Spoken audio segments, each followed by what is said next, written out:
गुरु की बात को गिरधारी भी नहीं टाल सकते। वृंदावन में एक संत के पास कुछ शिष्य रहते थे। उनमें से एक शिष्य मंदबुद्धि का था। एक बार गुरुदेव ने सभी शिष्यों को अपने करीब बुलाया और सबको एक मास के लिए ब्रज में अलग अलग स्थान पर रहने की आज्ञा दी और उस मंदबुद्धि को बरसाने जाकर रहने को कहा।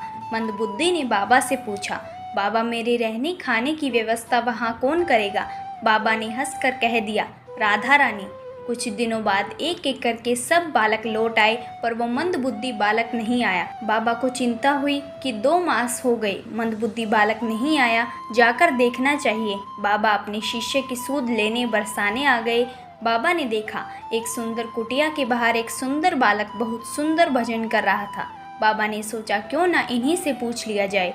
बाबा जैसे ही उनके करीब गए, वो उठकर बाबा के चरणों में गिर गया और बोला, आप आ गए गुरुदेव। बाबा ने पूछा, ये सब कैसे हुआ?